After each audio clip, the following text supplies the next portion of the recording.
सभी को नमस्कार। कैसे हैं आप सभी? अभी हाल ही में जो है नीट का परिणाम घोषित किया गया और इसमें ऐसा माना जा रहा है कि बड़े स्तर पर स्कैम हुआ है। बहुत सारे बच्चों का ये कहना है कि स्कैम हुआ है। हालांकि कुछ क्लिप्स भी जो है वायरल हुए हैं सोशल मीडिया पे, और जिससे यह स्पष्ट होता है कि इसमें लीकेज हुआ है। और अभी तरह अब जो है केंद्र सरकार की ओर से, शिक्षा मंत्री की ओर से भी, जो शिक्षा मंत्रालय की ओर से भी इस तथ्य को स्वीकार किया गया। बात ये है कि इससे आम बच्चा पर क्या प्रभाव पड़ता है। बहुत बड़ा प्रभाव पड़ता है। अगर देखा जाए तो सबसे बड़ा जो प्रभाव पड़ता है वो है विश्वास का। एक बच्चा का विश्वास होता है। अभी आप देख सकते हैं कि नीट की पढ़ाई करने के लिए जो है private institutions more than 1 crore charge करते हैं। And in like in another nation, बहुत सारे दूसरे देशों में भी बच्चे जाते हैं। वहाँ उनकी जो है यह फ़ी जो है और अधिक हो जाती है।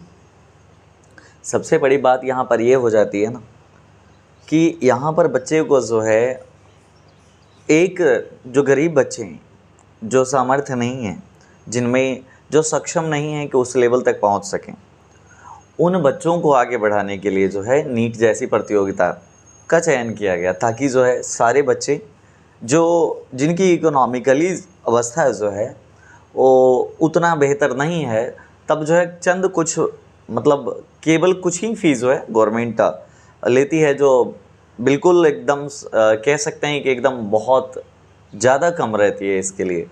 और इस प्रकार से जो है गरीब घर के बच्चे भी जो है आगे बढ़ सकते हैं, ऐसा प्रावधान था। लेकिन उसमें भी जो है अगर ऐसा होने लगे, और ऐसी सूचना मिली है कि 20 लाख में जो है इसका पेपर डिस्ट्रीब्यूट हो रहा था।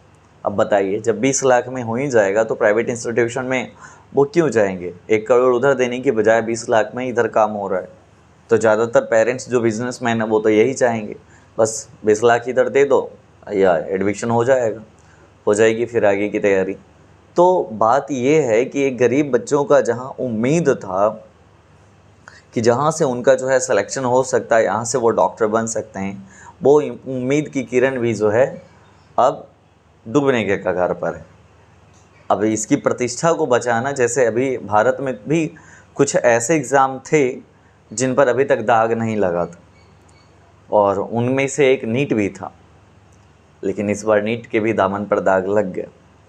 अब एकमात्र जो है यूपीएससी बचा है, क्योंकि बीपीएससी जो बिहार का था उसमें तो ऑलरेडी धांधली की शिकायत मिल चुकी है। अब जो है एक यूपीएससी ही शेष बचा है।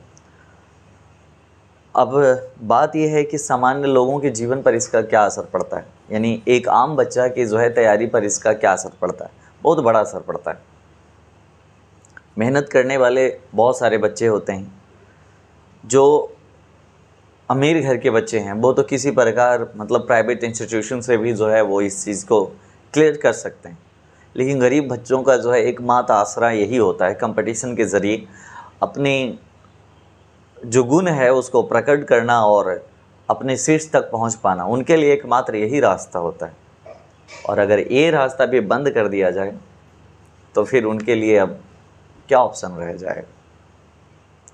अतः यह अनुरोध है राष्ट्र की सरकार से और स्टेट गवर्नमेंट से भी कि इस प्रकार की जो धांधलियाँ हो रही हैं उसको रोकने में जो है बड़ी भूमिका निभाएं, ताकि जो विश्वास है, जो उम्मीद है प्रतियोगिता परीक्षाओं के ऊपर बच्चों को, वो टूटने ना पाए। धन्यवाद।